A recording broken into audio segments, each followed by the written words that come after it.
நேற்று தமிழ்நாடு அரசுக்கு எதிராக போராட்டத்தில் ஈடுபட முயற்சி செய்த தமிழக பாஜக தலைவர் அண்ணாமலை கைது செய்யப்பட்டார் இல்லையா? அதுக்கப்புறம் ரொம்ப ஆவேசமா இனிமேல் தமிழ்நாடு போலீஸ நாங்க தூங்கவே விட மாட்டோம், பாருங்க ஒவ்வொரு நாளும் எப்படி எப்படி எல்லாம் போராட்டம் பண்றோம் அப்படின்னு சவால் விட்டாரு. இந்த சவாலுக்கு பொதுமக்கள் கிட்ட இருந்து என்ன விதமான ரெஸ்பான்ஸ் வந்திருக்கு அப்படிங்கறத இந்த வீடியோல சமூக வலைதளங்கள்ல வைரலா பரப்பிட்டு இருக்காங்க. அண்ணாமலை என்னவோ பெரிய அரசியல் புரட்சி பண்றதா நினைச்சுக்கிட்டு இருக்காரு.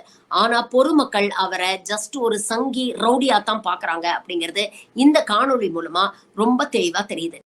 ஆனா ஊழலை தட்டி கேட்டீங்கன்னா உங்களுக்கு சித்திரவதை. பாரதிய ஜனதா கட்சியினுடைய தலைவர்கள், தொண்டர்கள், குறிப்பாக நம்முடைய மகளிர்கள் எல்லாம் காவல்துறை பாரதிய ஜனதா கட்சிக்கு மரியாதை கொடுக்காத வரை பாரதிய ஜனதா கட்சி காவல்துறைக்கு மரியாதை கொடுக்காது.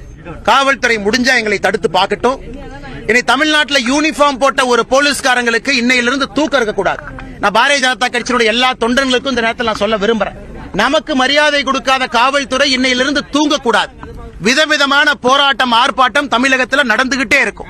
மே 2026 வரை. என்ன ஒரு அரசியல் தலைவர் மாதிரியா பேசுறான், ரவுடி மாதிரி பேசுறான். இப்ப நாங்களாம் ரவுடி மாதிரி பேச வேண்டிய ஆயிடுச்சு.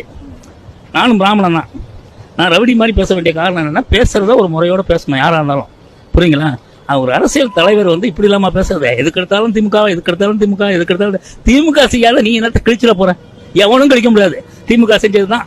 எவனும் ஒண்ணு புதுசா கிழிச்சிட போறதில்ல. யார் விஜய் வந்தாலும் கிழிக்க போறதில்ல, எவன் வந்தாலும் கிழிக்கல. அவங்க செஞ்சதுதான் நீங்க எல்லாம் செய்யறீங்க. அவங்க கிட்ட இருந்து கத்துக்கிட்ட பாடம் தான், புரியுங்களா? எவனும் எதுவுமே செய்ய போறது கிடையாது. சும்மா நான் செஞ்சேன் தான். எவனும் ஒன்றும் செய்ய போறது கிடையாது. அவங்களாவது கொஞ்சம் ஜனங்களுக்கு பயந்துகிட்டு அதை செய்வாங்க. ஒரு அரசியல் தலைவராக இருக்கிறவன், ஒரு முக்கியமான சென்ட்ரல் அரசியல் தலைவர் இப்படி பேசணுமோ அப்படி பேசணும்.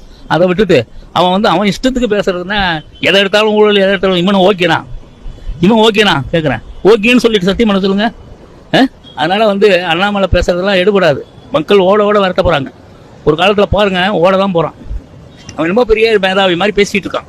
என்ன மேதாவி அவன்? என்ன படிச்சிருக்கான்னு எனக்கு ஒண்ணுமே புரியல.